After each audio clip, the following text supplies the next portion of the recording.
श्री रामकृष्ण लीलामृत। जय श्री रामकृष्ण देव। ओम शिव शिव शिव। श्री रामकृष्ण देव की मधुर भाव साधना। श्री रामकृष्ण देव के शुद्ध और एकाग्र चित्त में जिस समय जो भाव उदय होता था, उसी भाव में वे कुछ समय तक बिल्कुल तन्मय होकर रहते थे। ऐसा होने पर उनके मन से अन्य सब भाव बिल्कुल लुप्त हो जाते थे। इतना ही नहीं, उनके शरीर में भी उस भाव के पूर्ण प्रकाश के उपयुक्त परिवर्तन हो जाता था। बचपन से ही उनके मन का भाव इस प्रकार का था। दक्षिणेश्वर में उनके श्री चरणों का आश्रय प्राप्त होने पर हमें उनके इस प्रकार के मानसिक स्वभाव के उदाहरण सदा देखने को मिलते थे। ऐसा जान पड़ता था कि जब उनका मन कोई गीत सुनकर या और किसी दूसरे कारण से किसी विशिष्ट भाव में मग्न रहता था, तो उस समय किसी दूसरे भाव का गायन या भाषण सुनने पर उनके मन में अत्यंत वेदना होती थी।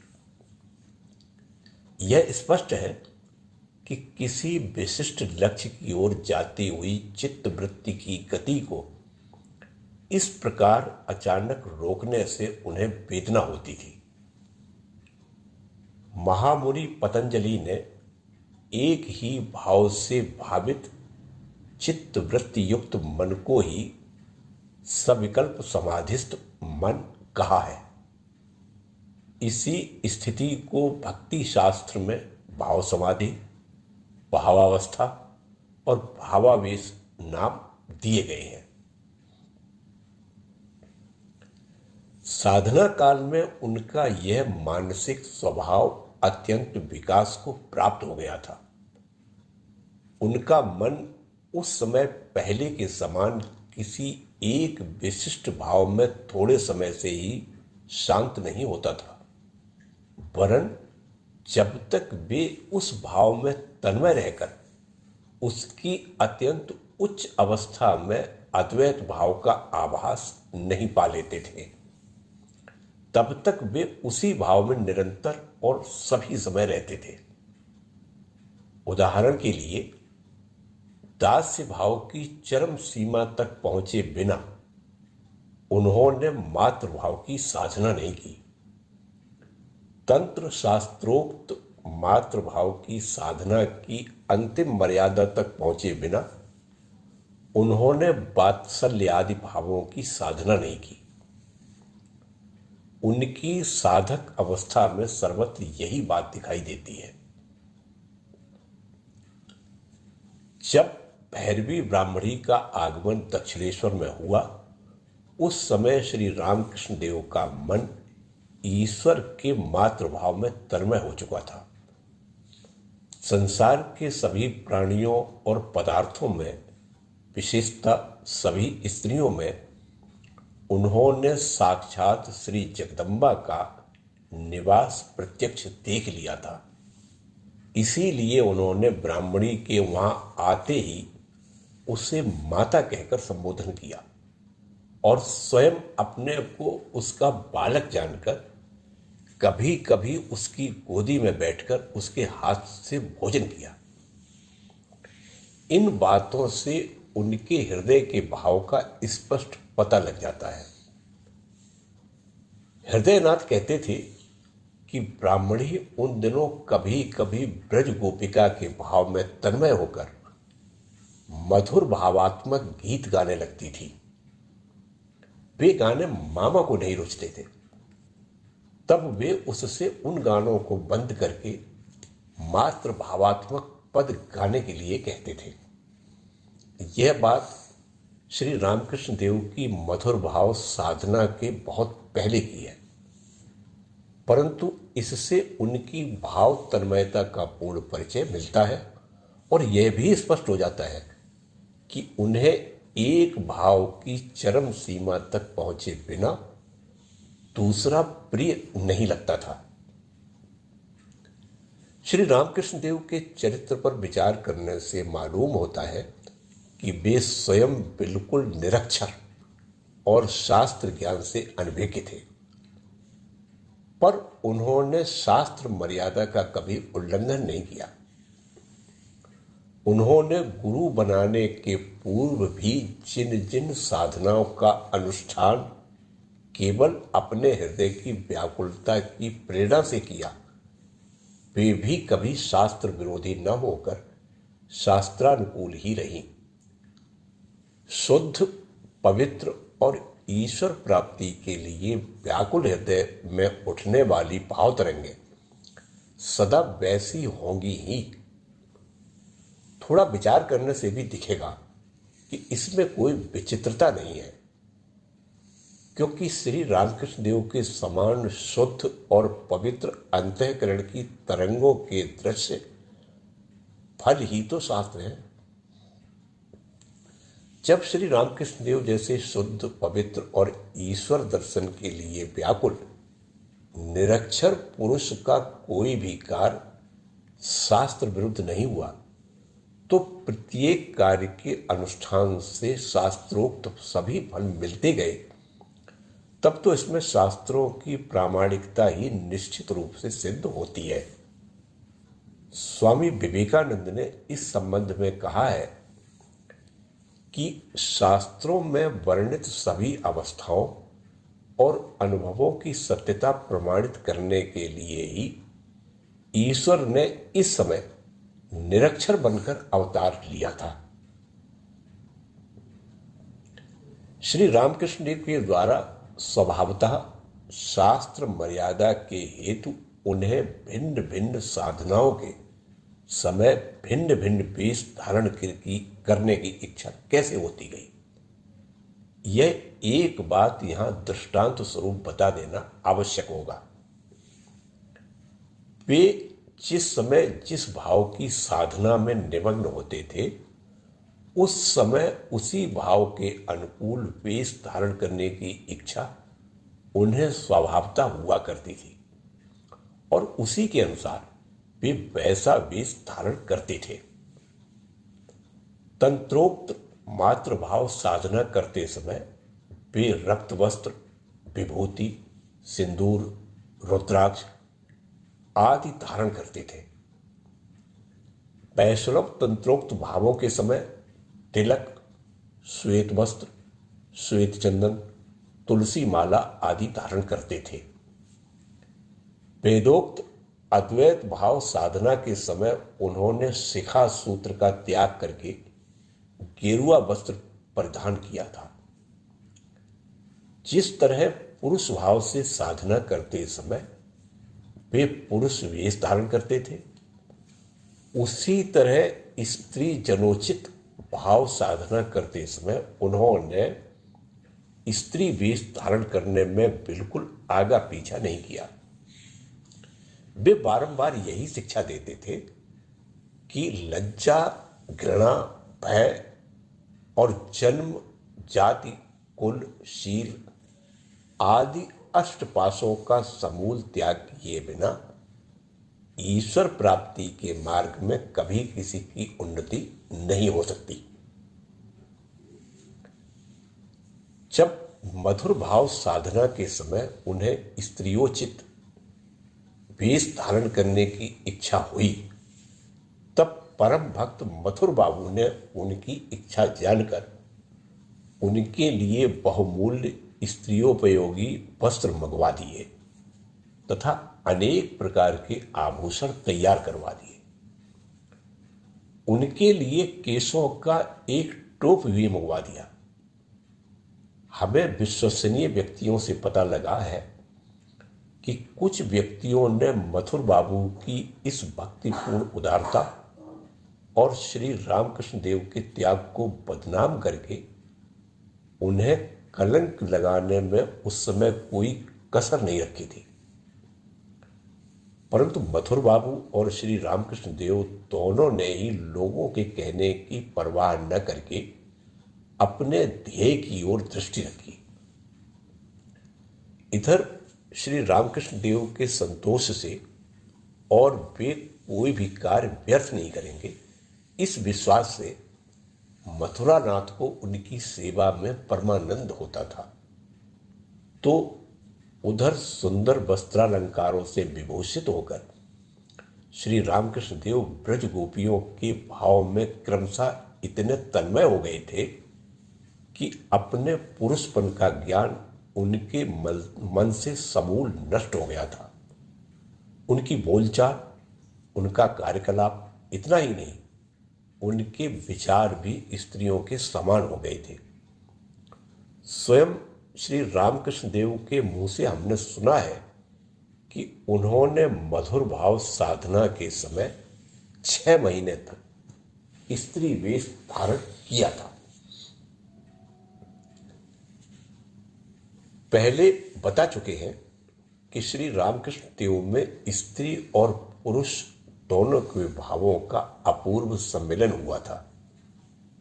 जब वे स्त्री वेश में रहने लगे तब उनका स्त्री भाव तो पूर्ण जागृत हुआ ही, पर उस समय उनमें स्त्री भाव की इतनी पराकाष्ठा हो गई कि बोलना, चलना, हंसना, देखना, हाव भाव और शारीरिक तथा मानसिक सभी व्यवहार बिल्कुल स्त्रियों के समान हो गए थे।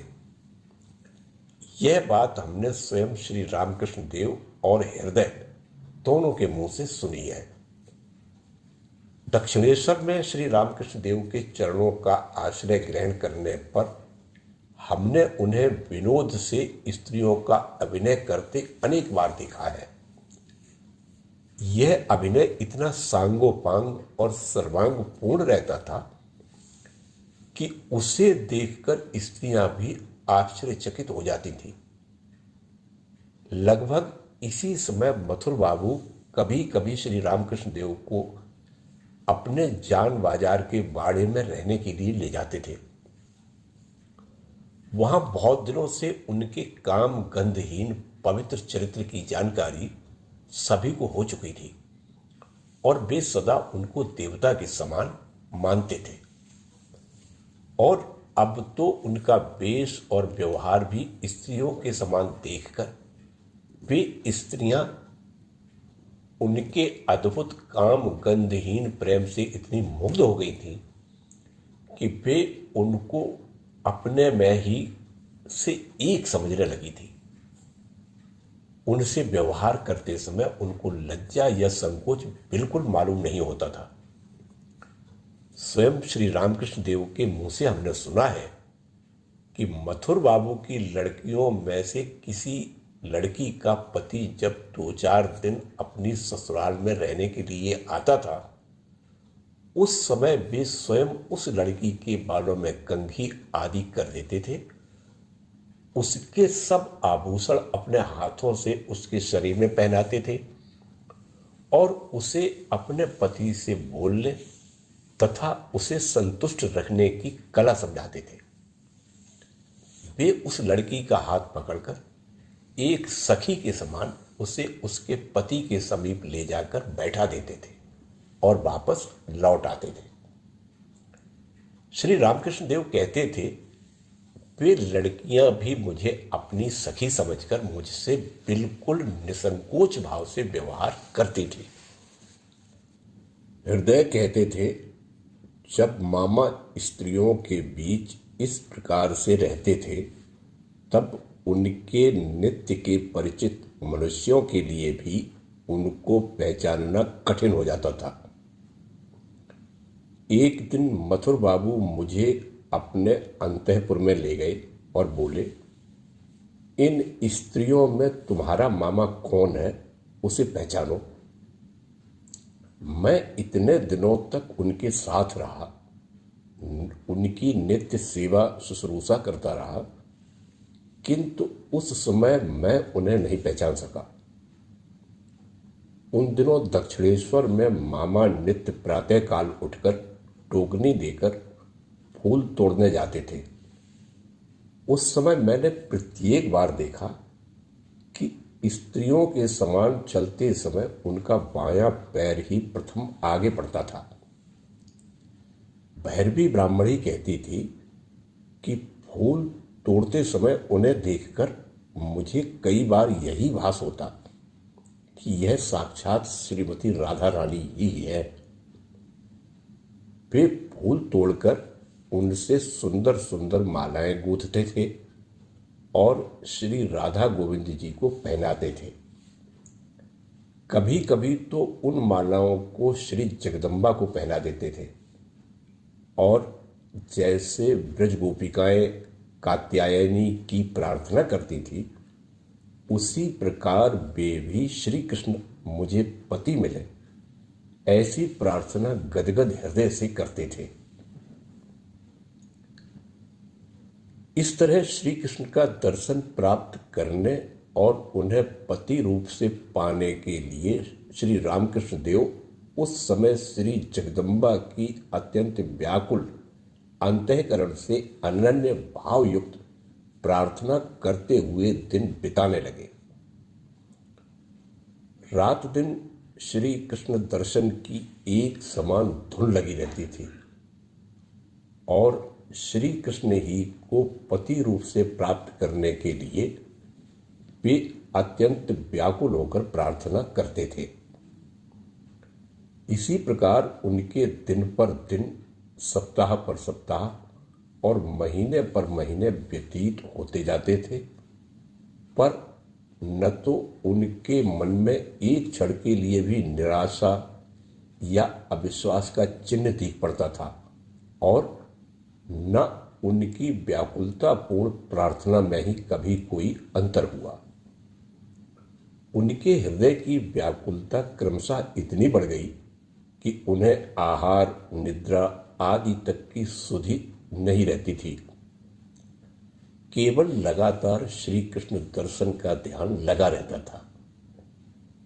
वे यह सोचकर कि इतने व्याकुल हृदय से भी प्रार्थना करने पर श्री कृष्ण दर्शन नहीं हो रहा है, रो रो कर व्यथित हो जाते थे, अपना मुंह पृथ्वी पर रगड़ डालते थे और श्री कृष्ण विरह के दुख से बेहोश होकर भूमि पर अचेत गिर पड़ते थे। ऐसी अवस्था प्रियतम के विरह में मनुष्य के शरीर और मन की हो जाती है, ठीक वही अवस्था उस समय श्री रामकृष्ण देव की हो गई थी। श्री कृष्ण विरह से उनके शरीर में पहले के समान अब पुनः दाह होने लगा। उनके शरीर में आग की सी जलन लगातार होने लगी। अंत में वह वेदना उन्हें असह्य हो गई। श्री रामकृष्ण देव स्वयं कहते थे कि उस समय श्री कृष्ण के अत्यंत दुस्सह विरह के कारण मेरे प्रत्येक रोमकूप में से बूंद बूंद रक्त बाहर निकलने लगा।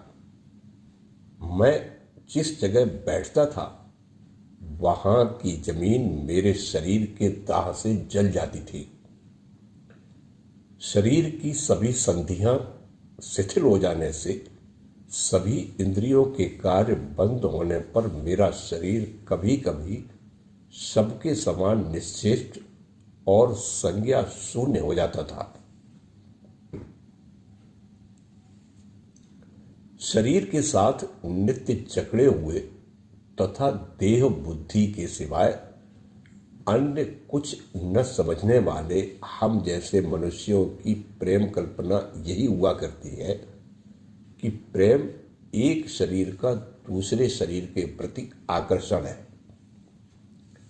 हमारी कल्पना इसके आगे दौड़ती ही नहीं। यदि इस कल्पना ने कुछ अधिक दौड़ लगाई तो प्रेम को किसी व्यक्ति में प्रकाशित होने वाले गुणों की ओर आकर्षण समझकर हम उसे अतीन्द्रिय प्रेम के बड़े भड़कीले नाम से पुकारते हैं और उसकी भूरि भूरि प्रशंसा करने लगते हैं।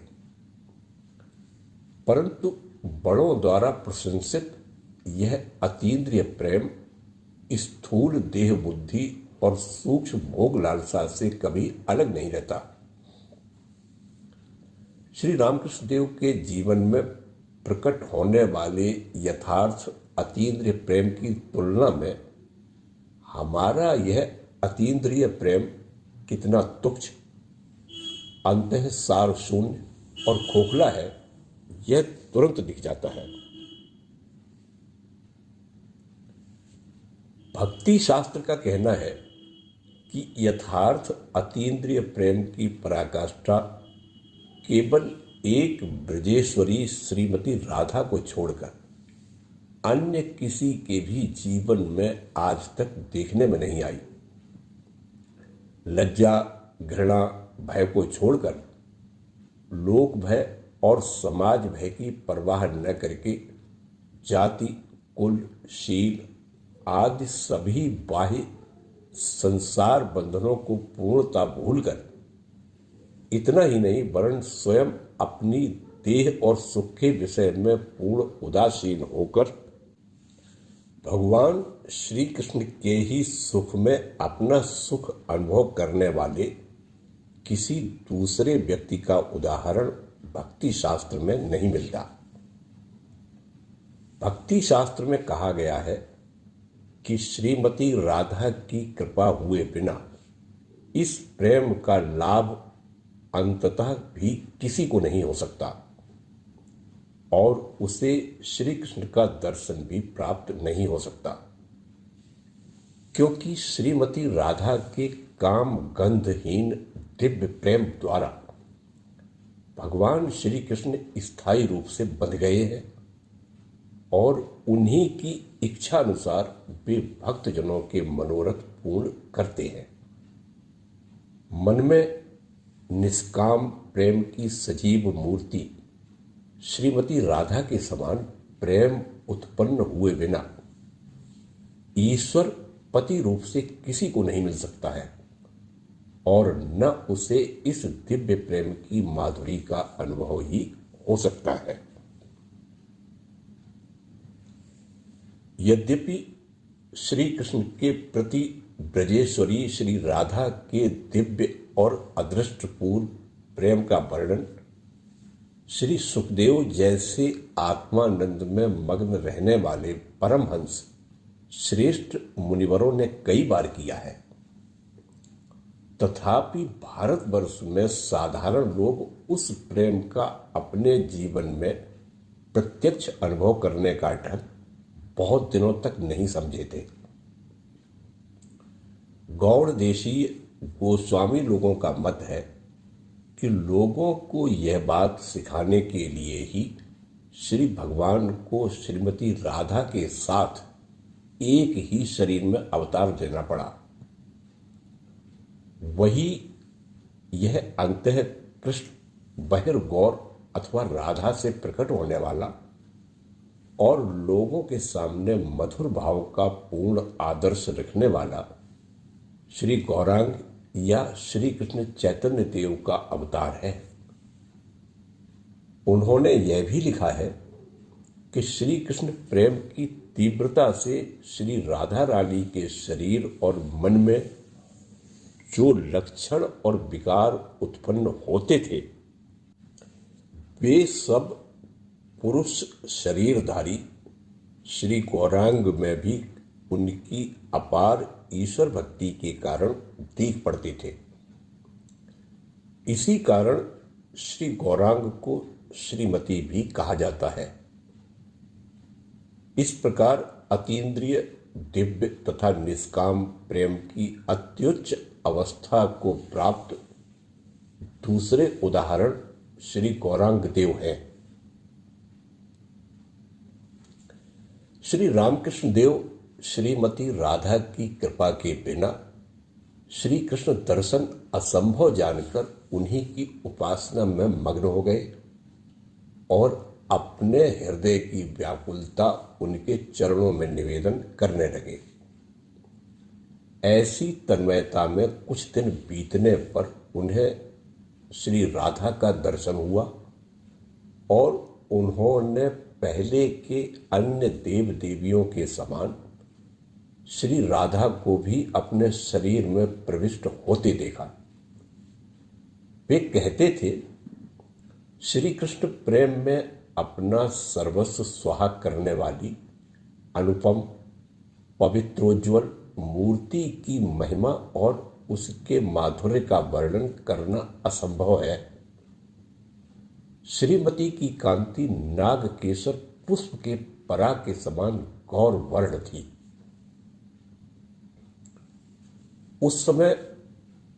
इस समय से उनके मन में दृढ़ भावना हो गई कि मैं स्वयं राधा हूं।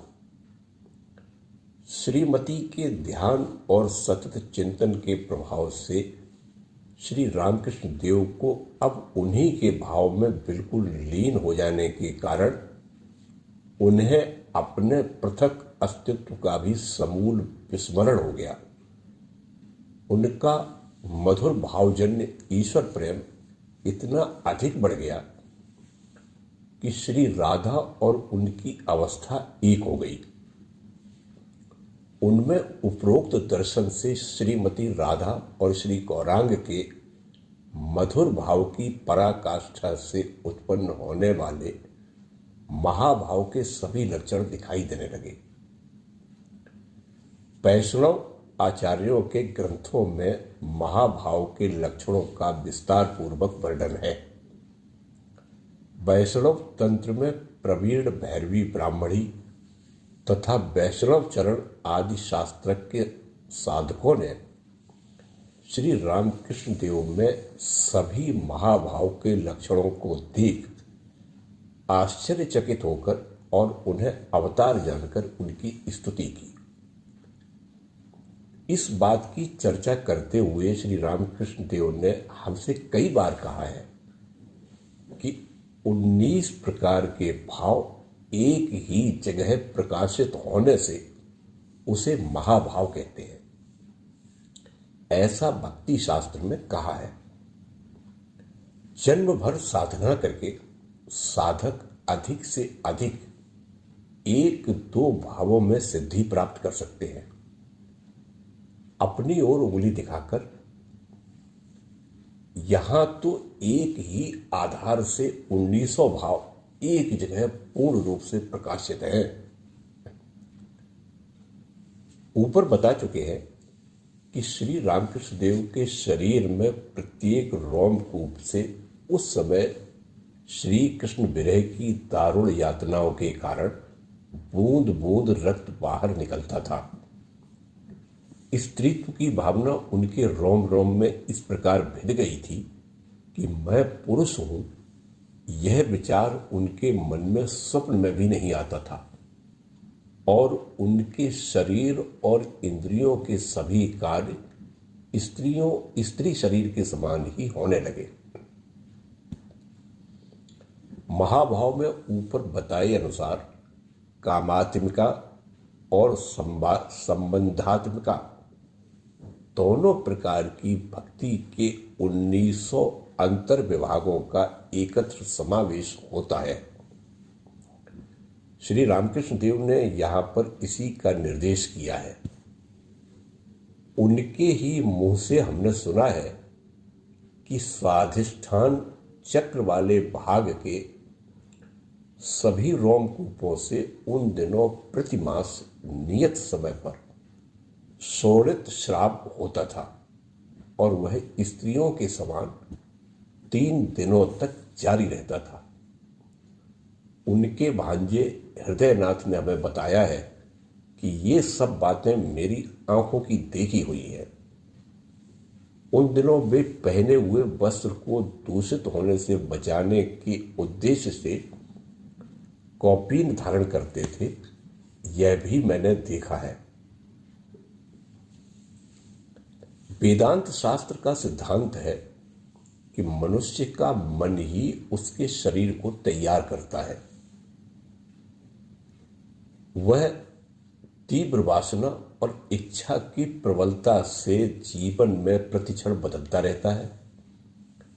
श्री रामकृष्ण देव के साधना काल में उनकी भावनाओं की उत्कटता के कारण उनकी देह में उत्पन्न होने वाले ये परिवर्तन इस वैदांतिक सिद्धांत के उत्तम उदाहरण हैं।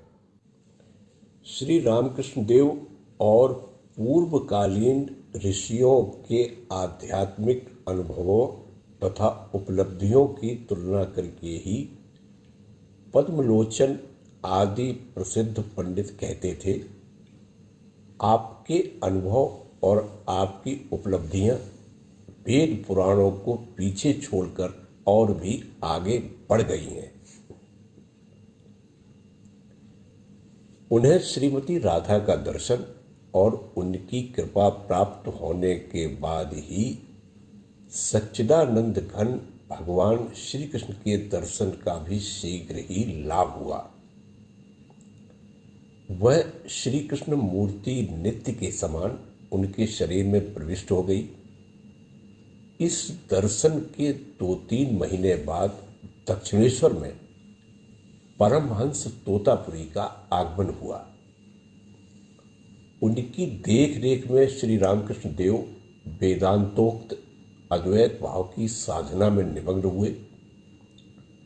उन्होंने इसके बीच के समय को मधुर भाव में तन्मय होकर ईश्वर प्रेम के माधुर्य का आस्वादन करने में बिताया। हमने उनके मुंह से सुना है कि वे इस समय श्री कृष्ण चिंतन में इतने मग्न और तन्मय रहते थे कि उन्हें अपने पृथक अस्तित्व की पूरी विस्मृति होकर मैं ही स्वयं श्री कृष्ण हूं ऐसा बोध हुआ करता था, और बीच बीच में उन्हें इस संसार की प्रत्येक चराचर वस्तु श्री कृष्ण स्वरूप से प्रत्यक्ष दिखाई देती थी। आगे चलकर एक दिन उन्हें दक्षिणेश्वर के बगीचे में टहलते समय एक घास का फूल मिला। उसे वे अत्यंत उत्कंठा से हमें दिखाकर बड़े हर्षपूर्वक बोले, मधुर भाव साधना के समय मुझे जो श्री कृष्ण मूर्ति दिखाई देती थी उसके शरीर का रंग इसी फूल के रंग के समान था।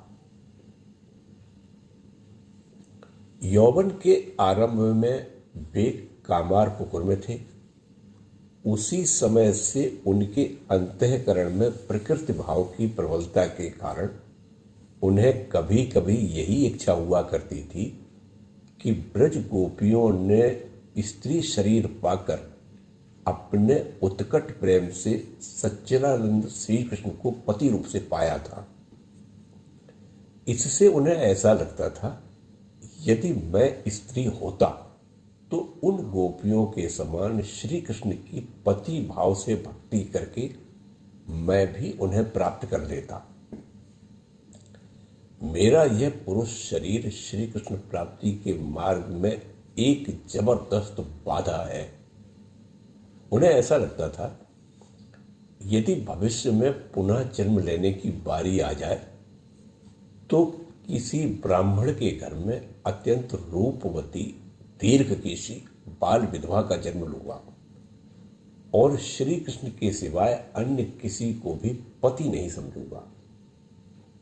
निर्वाह योग्य अन्न और वस्त्र हो, एक छोटा सा घर हो जिसकी चारों ओर थोड़ी सी जमीन रहे। मैं उस जमीन में 4-5 तरह की तरकारी भाजियां उत्पन्न कर सकूं। घर में एक दूध देने वाली गाय हो जिसकी सभी सेवा शुश्रूषा मैं स्वयं करूं और उसे धो भी सकूं। उस घर में एक सूत काटने वाला चरखा रहे जिससे दिन के प्रकाश में घर का सब काम निपटा कर सूत काटते काटते श्री कृष्ण के भजन गाऊं और फिर संध्या होने पर उस गाय के दूध से तैयार की हुई खीर आदि को अपने हाथ में लेकर श्री कृष्ण को खिलाने के लिए एकांत में बैठकर अत्यंत व्याकुलता पूर्वक रोते रोते उनकी पुकार करूं। श्री कृष्ण को भी मुझ पर दया आएगी और वह बालक वेश में आकर मेरे हाथ के उन पदार्थों को ग्रहण करेगा। इस तरह वह नित्य प्रति किसी दूसरे के बिना जाने हुए ही आकर मेरे हाथ से खाने के पदार्थ चुपके से ले लिया करेगा। यद्यपि श्री रामकृष्ण देव के मन की यह अभिलाषा इस रूप में पूर्ण नहीं हुई, तथापि वह मधुर भाव के साधना काल में पूर्वोक्त रीति से पूर्ण हो ही गई थी। मधुर भाव साधना काल में श्री रामकृष्ण देव को प्राप्त होने वाले दर्शन की बात बताकर हम विषय का उपसंहार करेंगे। उस समय एक दिन वे विष्णु मंदिर में श्रीमद् भागवत सुन रहे थे। सुनते सुनते उन्हें भावावेश में श्री कृष्ण की ज्योतिर्मय मूर्ति का दर्शन हुआ। उस मूर्ति के चरण कमलों से धागे के समान दो ज्योतियां बाहर निकली। उनमें से एक तो उस भागवत की पोथी को स्पर्श करके रह गई और दूसरी उनके वक्षस्थल में चिपक कर रह गई। वे दोनों ज्योतियां कुछ समय तक वैसी ही स्थिति में रही। वे कहते थे, इस दर्शन से मेरे मन में ऐसी दृढ़ धारणा हो गई कि यद्यपि भागवत, भक्त और भगवान ये सब भिन्न भिन्न दिखाई देते हैं, तथापि ये यथार्थ में एक ही हैं। भागवत शास्त्र, भक्त और भगवान ये तीनों एक ही हैं, एक ही के तीन रूप हैं। जय ठाकुर, जय मां।